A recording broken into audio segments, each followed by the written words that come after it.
security for all states in the Middle East. We urge all parties to act with responsibility and wisdom, placing the well-being of the region's people above all other considerations. Our delegation echoes the SG call to give peace a chance and reiterates its call to seize this moment to redouble efforts for de-escalation and a return to negotiations and a sustainable diplomatic process. I thank you. I thank the representative of Somalia for his statement, and I give the floor to the representative of Pakistan. Thank you, Madam President, for convening this yet another emergency meeting of the Security Council. And I would also like to join colleagues in thanking the Secretary General for his remarks. You couldn't be clearer than that, Secretary General. Thank you. I would also like to thank ASG Shenka and Director General Grossi for their important briefings. Madam President, when the Security Council met for the second time last Friday, following Israel's wanton continuing aggression and unprovoked strikes against Iran, many members warned the international community of this grave violation of the UN Charter and the risk of dangerous escalation. We have heard the same today around the table from Council members as well as the Secretary General and other briefers. But tragically, developments over the past 24 hours have only confirmed those warnings. And it is unfortunate that the universal calls for de-escalation and a peaceful resolution of this crisis through dialogue have remained unheeded. From the outset, Pakistan has adopted a principled position on these developments, a position based entirely on international law and the UN Charter. We have thus strongly and unambiguously condemned the Israeli aggression, expressed solidarity and full support for Iran's inherent and legitimate right of self-defense in conformity with the Charter of the United Nations, denounced the unlawful Israeli unilateral strikes on IAEA-safeguarded Iranian nuclear facilities, called for bringing an end to this aggression, advocated cessation of hostilities and for reverting to dialogue and diplomacy for a peaceful, lasting settlement of the Iranian nuclear issue.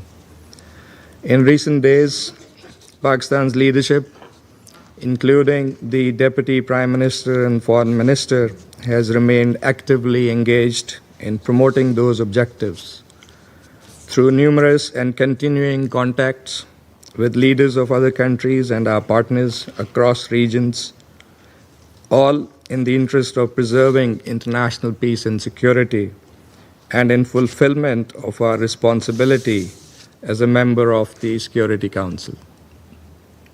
The Council of Foreign Ministers of the OIC meeting in Istanbul has echoed the same call for ending the aggression and supporting de-escalation and a peaceful settlement. It is in this context that we are seriously concerned by the recent developments that have further heightened tensions.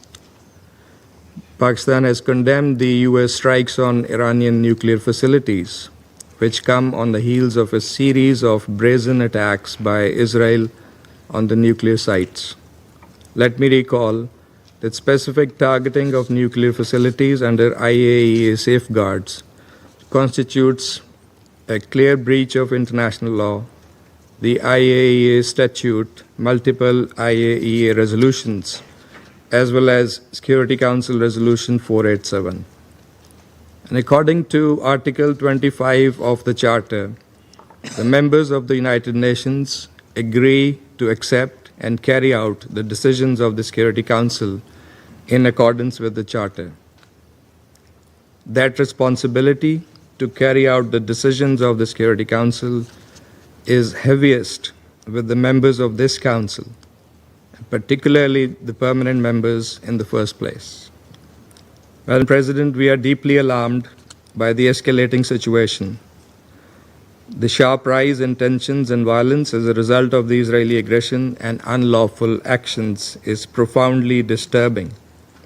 Any further escalation risks catastrophic consequences for the region and beyond. Pakistan stands in solidarity with the government and brotherly people of Iran during this challenging time.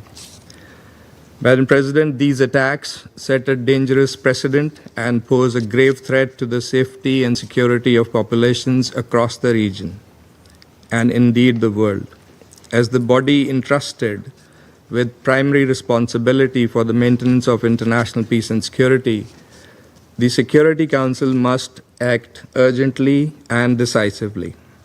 We share a collective responsibility to, first, unequivocally reject and condemn the attacks against the Islamic Republic of Iran since 13th of June, being in clear contravention of international law and the UN Charter. Threat or use of force must never be condoned. Article 2.4 is crystal clear in this regard, and so is Article 51. Second, denounce the attacks on IAEA safeguarded nuclear facilities, which violate Security Council and IAEA resolutions as well as international humanitarian law. Third, reaffirm the obligation to protect civilian lives and property on both sides. All parties must adhere fully to international law, particularly international humanitarian law. Fourth, call for an immediate cessation of hostilities and a complete ceasefire. Fifth, promote urgent recourse to dialogue and diplomacy consistent with the purposes and principles of the UN Charter to find a peaceful and lasting resolution to the Iranian nuclear issue. Madam President, in pursuit of these objectives, Pakistan has joined China and Russia in circulating a draft resolution. Among other things, this resolution calls for an immediate and unconditional ceasefire, urges all parties to refrain from further escalation, demands the urgent protection of civilians and civilian infrastructure, and supports a diplomatic path forward on the Iranian nuclear issue that is acceptable to all parties. And listening to similar concerns and priorities expressed by many of the Council members today, we sincerely hope that the draft resolution will receive the Council's support, enabling it to respond with unity and resolve urgently and effectively in line with the gravity of the situation. And Pakistan stands ready to engage constructively with all Council members in this regard. Madam President, the Middle East, already burdened by prolonged instability, history of Israeli illegal occupation, and continued denial of the Palestinian right to self-determination and statehood, cannot absorb another crisis. We must act now to prevent the situation from spiraling further out of control. History has taught us that the use of force and unilateral military actions only deepen conflicts and entrench divisions, with tragic human and humanitarian consequences. Dialogue and diplomacy remain the only path forward. These must be pursued with seriousness and sincerity by all. I thank you. I thank the representative of Pakistan for his statement, and I give the floor to the representative of Algeria.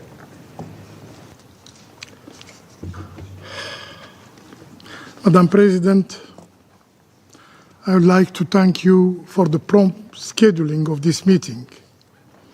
I thank the Secretary General for his remark, your assessment that this is a dangerous escalation in the region already on the edge.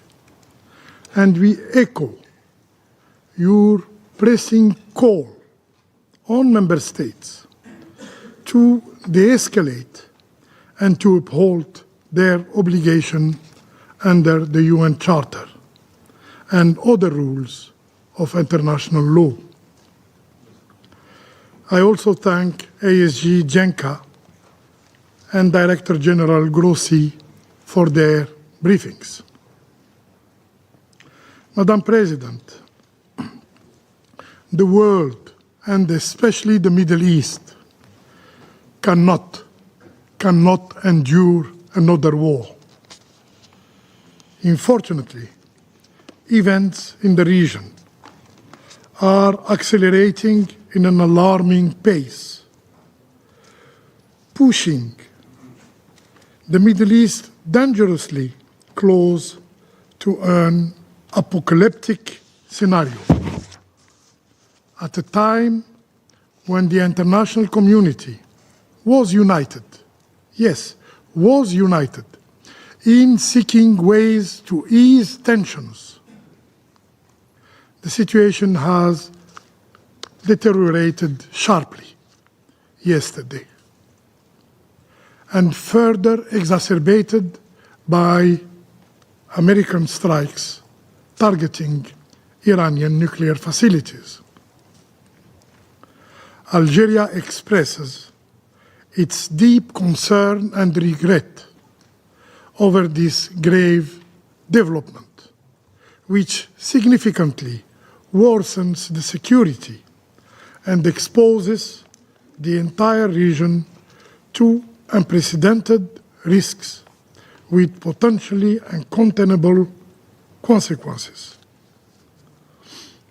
The erosion of the international nuclear security architecture poses a grave threat not only to regional stability, but also to the global peace and security. Attacks on nuclear facilities under international safeguards seriously undermine the integrity and credibility of the global non-proliferation regime. Therefore, we reaffirm that the legal framework safeguarding nuclear installations is clear, is comprehensive, is binding. Its very existence is precisely to ensure the highest levels of safety and protection for such facilities. The resolution of the IAEA General Conference repeatedly and explicitly state that, I quote, "Any armed attack on and threat against nuclear facilities devoted to peaceful purposes constitute a violation of the principles of the United Nations Charter, the international law, and the statute of the agency." These resolutions remain fully valid and applicable to the current situation. Under no circumstances should nuclear facilities be subject to attack. Upholding international law is not optional. It is a binding obligation upon all member states. Madam President, what lies ahead? What space remains for diplomacy? What responsibility rests with this Security Council? What we are witnessing today is a profound and perilous reversal. War has become the denial of diplomacy and politics by all means. Diplomacy, our job, long regarded as the primary tool for conflict resolution, is now being compelled to yield, to step aside, to allow force to take precedence. And this Council, for some, and especially for Middle East issues,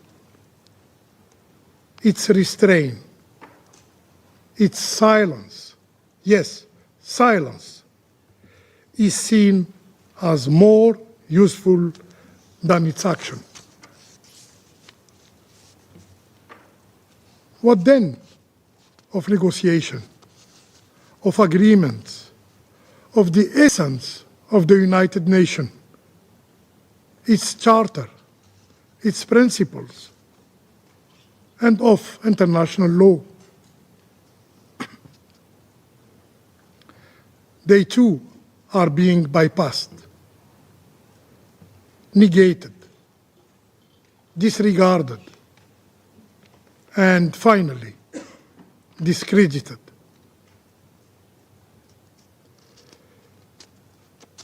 Future generations will remember not only what we said, but what we did, or what we failed to do. We, the Security Council members, especially the elected one. Madam President, to reaffirm Algeria's position clearly, the only viable path forward is a return to diplomacy, an approach rooted in international legality, the principles of the United Nations Charter, and the pursuit of a peaceful resolution. We must collectively draw on the lessons of the region's painful history, which clearly shows that military solutions have never succeeded in resolving its complex challenges. Algeria reiterates again its firm call for an immediate ceasefire, a return to the negotiating table, and a sincere commitment by all concerned parties to finding a peaceful and negotiated solution to the Iranian nuclear issue, including the lifting of sanctions. Should I remind what the Charter clearly states? I quote, "All members shall settle their international dispute by peaceful means." End of quote. I thank you. I thank the representative of Algeria for his statement. I shall now make a statement in my capacity as representative of Guyana. I thank you, Secretary General Antonio Guterres, for your presence here today and for your remarks.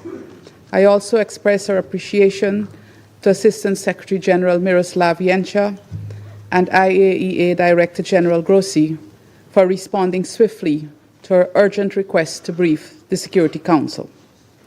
Colleagues, just 2 days ago, we met in these chambers and made urgent calls for diplomacy and de-escalation in relation to the ongoing conflict between Israel and Iran. The Secretary General appealed to give peace a chance, and many of us echoed that call. Guyana, like so many other countries, including on this Council, has consistently called for Israel and Iran to exercise maximum restraint and to avoid any miscalculations that would further plunge the region into deeper crisis. Colleagues, for months, we have listened to the increasingly dangerous rhetoric and threats.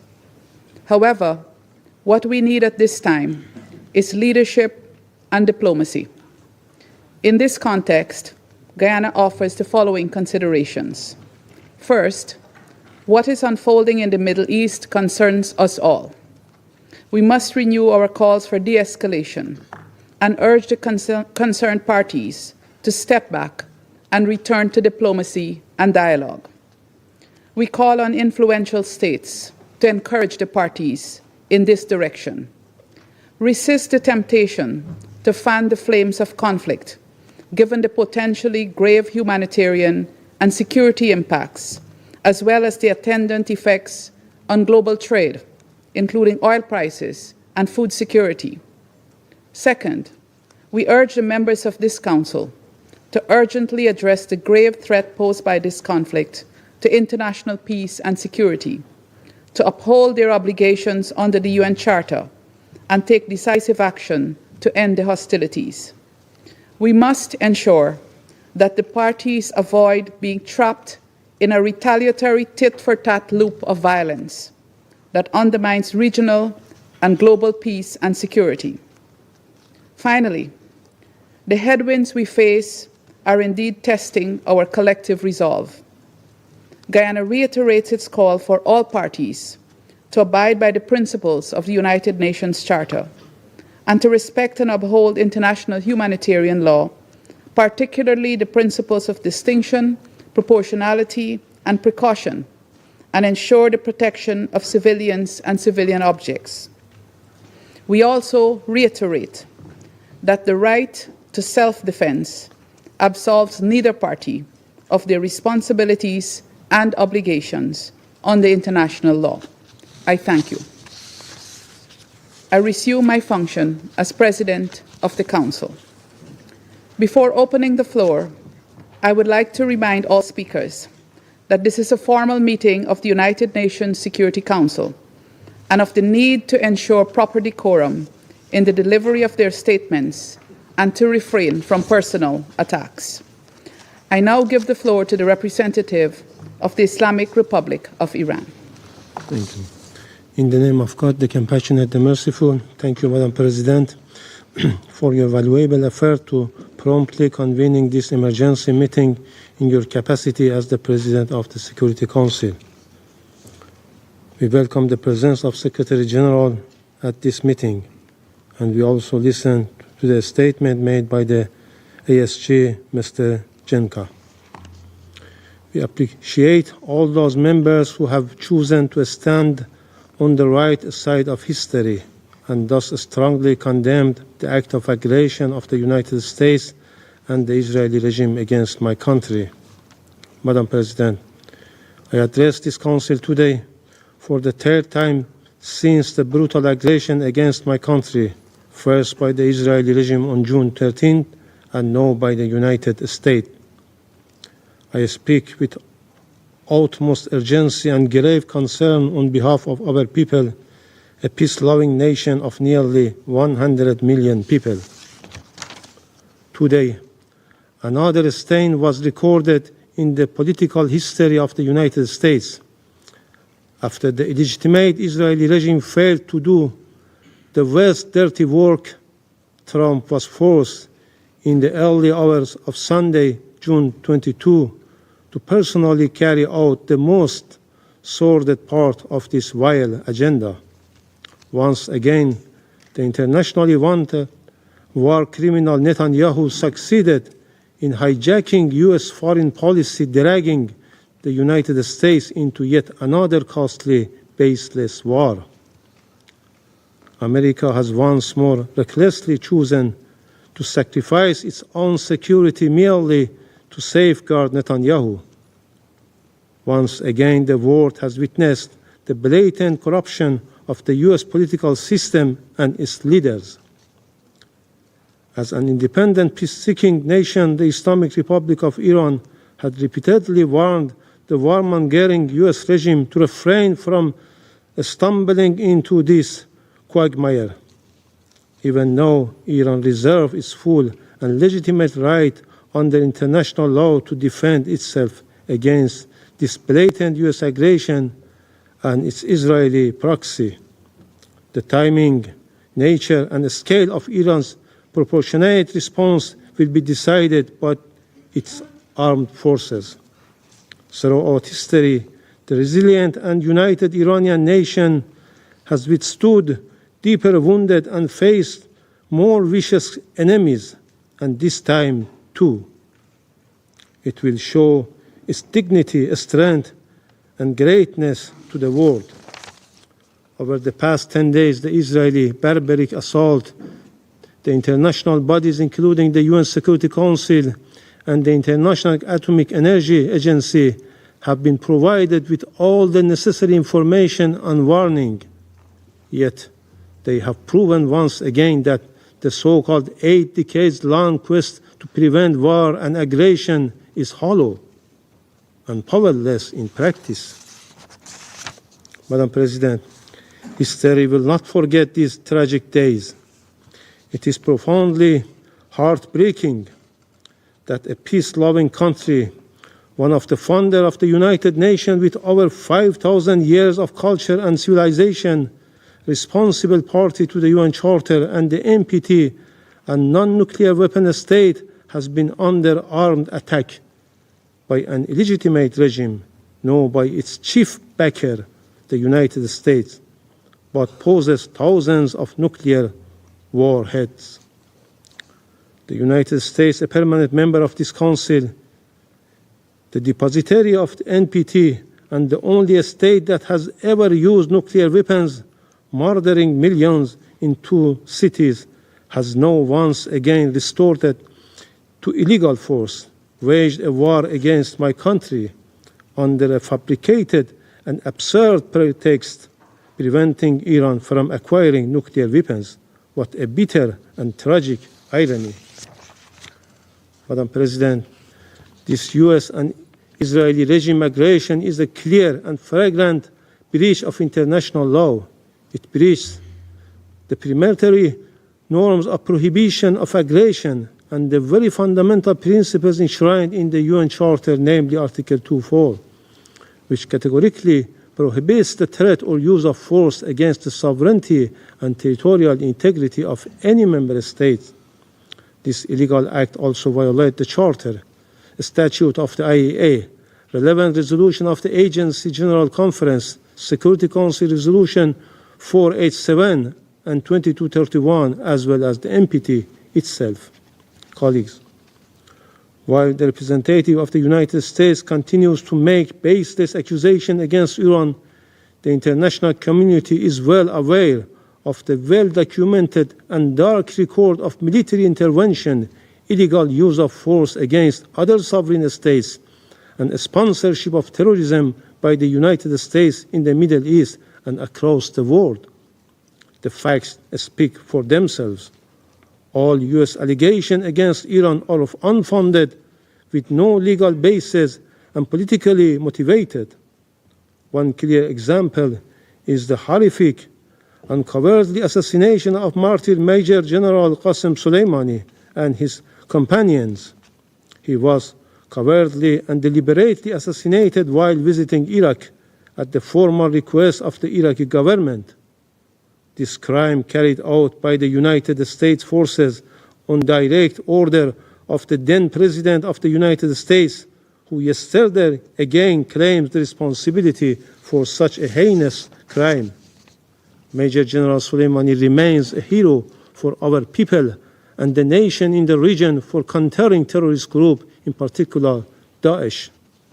Madam President, from its illegal invasion of Iraq and Afghanistan to its catastrophic intervention to Libya, the United States had ignored the UN Charter, shattered entire societies, and destabilized the region for decades. The people of these countries continue to pay the price for these reckless policies.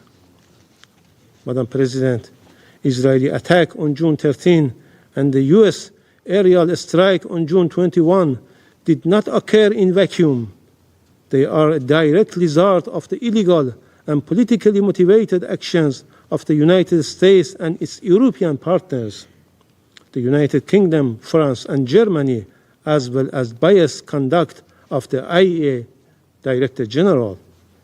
Undoubtedly, the United States, the UK, and France, three permanent members of this Council, along with the Israeli regime and the IAEA General Director, will bear full responsibility for the death of innocent civilians in Iran, especially women and children, and for destruction of vital civilian infrastructure. Madam President, Iran was preparing for the next round of diplomatic engagement with the United States on June 15, only for Israel to strike Iran 2 days before those talks could take place. In fact, Israel decided to destroy diplomacy. The so-called offer of diplomacy was nothing more than a deceitful policy to mislead the international community. This week, as our foreign minister held talks with the E3 European Troika and the European Union, the United States decided to destroy the diplomacy. What conclusion can be drawn from this situation? From the perspective of Western countries, Iran must return to the negotiation table. But as Iran's foreign minister mentioned, how can Iran return to something it never left, let alone? Madam President, the pattern is evident. The NPT, a cornerstone of non-proliferation regime, has been manipulated into a political weapon. Instead of granting parties legitimate right to peaceful nuclear energy, it has been exploited as a pretext for aggression and unlawful action that jeopardize the supreme interest of my country. The selective double standards behavior of IAEA board and the Security Council turning a blind eye to Israeli past attack on Iraq's Osirak reactor. It assaults on Iran nuclear sites under IAEA safeguards, and its ongoing aggression is a moral, political, and legal disgrace. This shame will forever tarnish the credibility of these international bodies. With such blatant bias, there is no assurance that the other NPT member will not face similar aggression. Madam President, for more than 2 decades, Israeli, an outlaw nuclear-armed regime that refused to join the NPT despite Security Council Resolution 487, has promoted the deceitful and false narrative that Iran is on the cusp of acquiring a nuclear weapon, while there has not been even one shred of evidence to substantiate such baseless allegation. Iran's consistent diplomatic engagement made in good faith, leading to the JCPOA and its full compliance with the commitment therein with the UN Security Council Resolution 2231, demonstrate the very peaceful nature of its nuclear program. Madam President, Iran is acting within its inherent and lawful right of self-defense under Article 51 of the UN Charter. We will take all measures deemed necessary at our disposal to protect our people, our sovereignty, territorial integrity, national and vital interests, and our peaceful nuclear program in accordance with international law. Once again, I would like to remind this esteemed body of its legal and moral obligation. If this Council and the United Nations built to maintain international peace and security fail to act at this decisive moment, they will forever lose their credibility and relevance. Israel and the United States are the chief culprits for eroding the rule of law, undermining international law, the IAEA statute, and the non-proliferation regime. However, the silence, double standards, and complicity of international organizations and some Western countries, including France and the UK, are equally reprehensible. The UN Security Council should immediately act under Chapter 7 of the United Nations Charter to redress such injustice and gross violation by strongly condemning the blatant aggression, violation, and heinous crimes committed against the Islamic Republic of Iran, adopting effective enforcement action against the aggressor, hold the United States and Israeli regime fully accountable, place the Israeli nuclear facilities under agency safeguard. This is a historic test for this Council, for the United Nations as a whole. Every state and every responsible actor must rise to this occasion and condemn without ambiguity these blatant crimes. Failure to do so will lead to the gradual decline of the very aspiration of the non-proliferation regime and normalize a dangerous precedent when might our rights, right, and where the fundamental principles of the UN Charter are trampled without consequences. Madam President, distinguished colleagues, we stand at the crossroads. Let us be the moment we put an end to impunity, the moment we uphold the principles on which this Council was founded. This Council must act decisively. Silence will be complicity in these crimes. If this Council fails to act and condemn this blatant aggression, the stain of complicity will forever remain on its conscience, as it does with Gaza. I thank you. I thank the representative of the Islamic Republic of Iran for his statement, and I give the floor to the representative of Israel. Thank you, Madam President. First, I would like to thank the Secretary General, ASG Yancha, Director General Grossi, for your remarks. Madam President, last night, history changed. The United States of America struck Iran's nuclear sites at Fordo, Natanz, and Isfahan. The United States, the leader of the free world, removed the greatest existential threat facing the free world. Just like our Operation Rising Lion, this was not a war of choice. This action was a necessity. It was a righteous act for the United States, for Israel, for the Middle East, and for the world.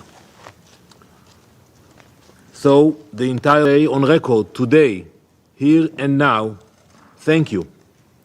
Thank you to the United States for removing the greatest threat to global security. Thank you, President Trump, for acting when so many hesitated, protecting. Now, some come here to denounce the United States and Israel. So let me ask you, where were you? Where were you when Iran raced toward the bomb? Where were you when it enriched uranium far beyond the point of civilian usage? When it buried entire fortress beneath mountain to prepare for our extermination? Where were you when Iran turned negotiation into theater and deceit into strategy? You were silent. You were complicit. You were afraid. You were bystanders. Months ago, I sat before this council and called for a coalition of the courageous. I called for a coalition with the moral clarity and strength to confront the greatest threat our world has seen since the Second World War. Last night, the leader of the free world acted with that courage. The United States acted, not just for itself, but for every nation that values freedom over radicalism. For every nation whose children deserve to grow up without the shadow of a nuclear disaster hanging over their heads. Now, the world must follow suit. Madam President, we have heard many calls for diplomacy today in this chamber. We have heard the Secretary General calls for de-escalation. You cannot ignore that diplomacy was tried over and over. The United States led that effort. Many nations here in this room engaged in diplomacy with determination and good faith. But the regime in Tehran had other plans. It used the negotiating table as camouflage, a delay tactic, a way to buy time while building missiles and enriching uranium. Iran negotiated agreements it never intended to keep. It made commitments it never honored. It answered deadlines with defiance and met oversight with obstruction. The free world gave it every chance. We gave it months, we gave it years, we gave it every possible off-ramp. Iran would not move. So it had to be moved. The regime goal was never peaceful energy. Its goal was death and destruction. Its nuclear program was not a diplomatic puzzle. It was a loaded gun pointed at the heart of the international system and the stability of the world. To those who now fake concern and cry escalation, we say, this is what the last line of defense looks like, when every other line has failed. Make no mistake, the cost of inaction would have been catastrophic. A nuclear Iran would have been a death sentence just as much for you as it would have been for us. Madam President, while Iran fired rockets at synagogues, mosques, schools, and homes, the United States acted with precision, as does Israel. Israel's targets are not cities. They were not civilians. They were not homes or schools. They are ballistic missile launchers and nuclear sites. This is the moral difference between us and them. They seek chaos, we seek order. They build weapons to destroy the world, we build partnerships to protect it. As you all know, we have already gained air superiority across Iranian skies. We have acted with purpose. We have acted with restraint. And we will act with the moral clarity that has always defined our people. Iran's reach extends far beyond our borders. It arms militias in Iraq. It commands terror in Lebanon. It funds Houthis in Yemen. It plots murder in Europe. And it threatens every capital in the West with its growing arsenal of ballistic missiles. You cannot sit this one out. You cannot condemn the firefighters while the arsonist tries to light more fires. You cannot protect peace by appeasing evil. Colleagues, Israel did not seek this moment. But when that moment came, we did not flinch. We know what happens when the world turns a blind eye to threats too terrible to imagine. This time, we acted. And this time, we were not alone. Let the record show, when the world stood at the edge of a nuclear disaster, America stepped forward. When time ran out, America showed courage. And when the moment came to confront the forces of extinction, America led. Now it is time for the rest of the world to guarantee that the threat of a nuclear Iran never returns. Thank you, Madam President. I thank the representative of Israel for his statement, and I give the floor to the representative of Kuwait. شكرا سيدة الرئيسة. Thank you, Madam President. Allow me at the outset to wish you and your friendly country to thank you for quickly calling for this meeting, and to thank the Secretary General for being here and for his righteous words at the start of this session. I also thank Mr. Miroslav Rensha and Mr. Grossi for their valuable briefings. Ladies and gentlemen, member of the Security Council, on behalf of GCC countries, that include the State of United Arab Emirates, the Kingdom of Bahrain, the Kingdom of Saudi Arabia, the State of Qatar, the Sultanate of Oman, and my country, Kuwait, we reiterate that the GCC group follows with grave concern the accelerating developments in the region, particularly the most recent developments that included the targeting of nuclear facilities inside Iran, in a dangerous development that threatens regional and international peace and stability. GCC countries warn against the repercussions of the continuation of this escalation that could lead to further tensions and exacerbate risks that face the security of the region and its peoples.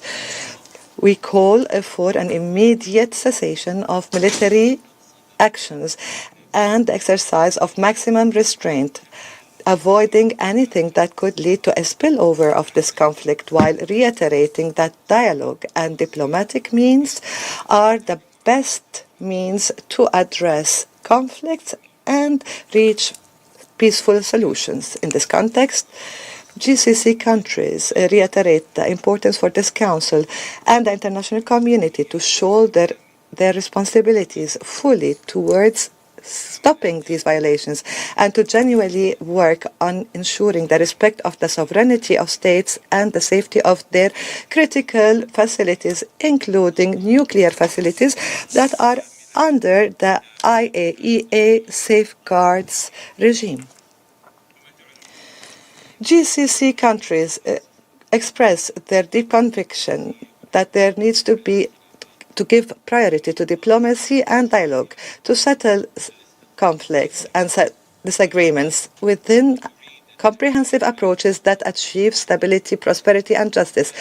And we reiterate the importance of doubling efforts that aim at finding political solutions to put an end to this crisis and open a new page of security and stability in the region. In conclusion, Madam President, GCC countries are firmly committed to support all regional and international efforts aiming at diffusing this crisis and consolidating security and stability, and to preserve the interests of peoples in the region and the world. Thank you, Madam President.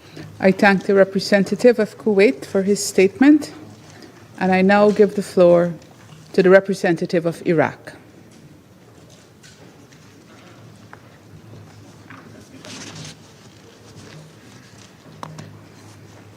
شكرا السيد الرئيس. I thank you, Madam President. I thank you for and value your efforts in convening this emergency session.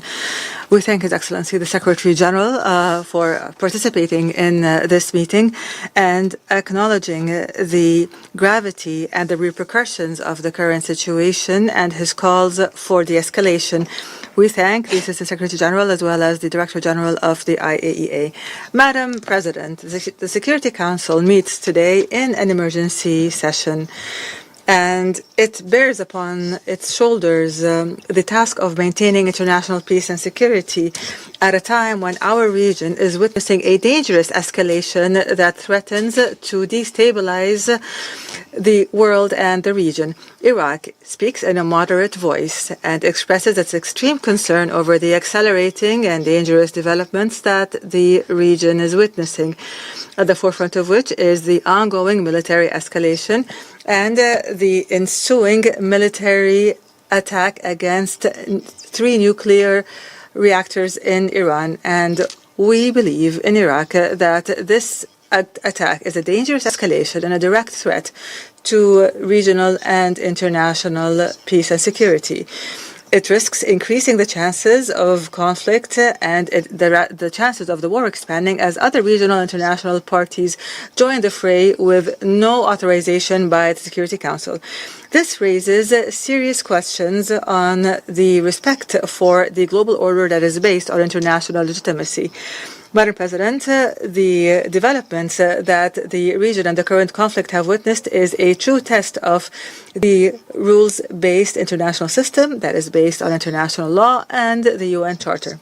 Unilateral actions that bypass the Security Council weaken the prestige of the international organization and keep the door open to military chaos with unpredictable consequences. Moreover, targeting nuclear facilities, regardless of the disagreements over such facilities, is a dangerous precedent that runs counter to diplomatic efforts that aim to resolve the nuclear file through dialogue and international controls, especially the role of the IAEA in this matter.